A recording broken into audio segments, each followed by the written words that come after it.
Hey everyone, welcome back to my channel. Spinach অথবা পালং শাক আমাদের দেশে এবং দেশের বাইরে সবারই খুব পরিচিত একটা খাবার।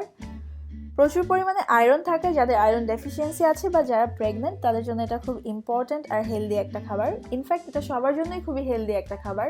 শুধুমাত্র আয়রনই না, পালং শাকে প্রচুর পরিমাণে ম্যাগনেসিয়াম আছে ভিটামিন এ, কে, সি এবং ভিটামিন বি2।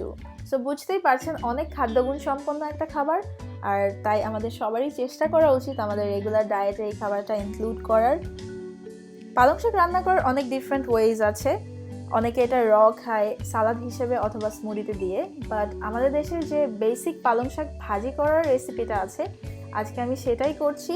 আর এই জন্য এখানে আমি প্রায় 700 গ্রামের মতো পালং শাক নিয়েছি, আর মাঝারি সাইজের একটা পেঁয়াজ নিয়েছি, 4 কোয়া রসুন নিয়েছি, 2টো কাঁচামরিচ নিয়েছি, আর নিয়েছি সামান্য শুকনা মরিচ গুঁড়া। শুকনা মরিচের গুঁড়াটা অপশনাল, এটা আপনারা চাইলে ইউজ না করলেও চলবে। আমি প্রথমে পেঁয়াজ এবং রসুনগুলোকে কুচি করে নিচ্ছি। কাঁচামরিচগুলোকে আমি মাঝখান থেকে এভাবে কেটে নিয়েছি। শাকগুলোকে কেটে ভালোভাবে ধুয়ে তারপর আমি পানিটা ঝরিয়ে নিব।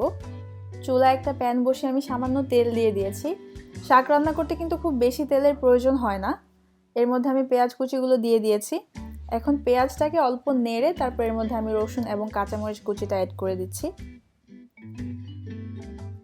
এরপর এই সব কিছুকে ভালোভাবে নেড়ে আমি ভালো করে ব্রাউন করে ভেজে নিব। এখন আমি এর মধ্যে লবণটা অ্যাড করে দিয়েছি, আপনারা আপনাদের স্বাদ মতো লবণ দিয়ে নেবেন। পেঁয়াজ আর রসুনগুলো ভাজা হয়ে গেছে, এখন আমি এর মধ্যে শাকগুলো অ্যাড করে দিচ্ছি। শুরুতে শাকের পরিমাণটা বেশি মনে হলেও আপনারা সবাই হয়তো জানেন রান্না করতে করতে কিন্তু এই শাক কমে অর্ধেকেরও কম হয়ে যাবে পরিমাণে। আমি প্রথমে অর্ধেকটা শাক দিয়ে একবার নেড়ে চেড়ে নিয়েছি, তারপর আমি বাকি অর্ধেকটা অ্যাড করে দিচ্ছি। আর চুলার আঁচ কিন্তু আমি শুরু থেকেই মিডিয়ামে রেখেছি এবং পুরো রান্নাটাই আমি চুলার আঁচ মিডিয়ামে রেখেই করে নেব।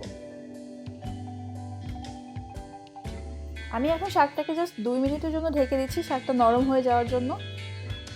2 মিনিট পর ঢাকনাটা তুলে নিয়েছি, শাকটাকে আবার একটু নেড়ে চেড়ে দিচ্ছি। আর পালং শাক কিন্তু না ঢেকে রান্না করাটাই ভালো, কারণ ঢেকে রান্না করলে শাকের কালারটা নষ্ট হয়ে কালচে হয়ে যায়। শাকটা প্রায় হয়ে এসেছে, এই সময় আমি এর মধ্যে যে শুকনা মরিচের গুঁড়াগুলো রেখেছিলাম সেটা অ্যাড করে দিচ্ছি। শুকনা মরিচটা দেওয়ার পর আমি এটাকে আরও 1-2 মিনিট নেড়ে তারপর চুলা থেকে নামিয়ে নেব।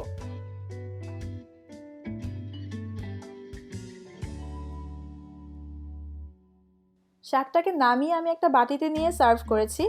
আশা করছি আমার আজকের ভিডিও আপনাদের কাছে ভালো লেগেছে, আর যদি ভালো লেগে থাকে আমার ভিডিওতে একটা লাইক দিবেন, আমার ভিডিও আপনাদের ফ্রেন্ডস অ্যান্ড ফ্যামিলির সাথে শেয়ার করবেন, এবং আমাকে কমেন্ট সেকশনে কমেন্ট করে জানাতে পারেন আমার ভিডিওগুলো আপনাদের কাছে কেমন লাগছে। আর প্লিজ আমার চ্যানেল সাবস্ক্রাইব করবেন আমার এভরি উইকের নতুন ভিডিওগুলো দেখার জন্য। সবাই খুব ভালো থাকবেন। আল্লাহ হাফেজ।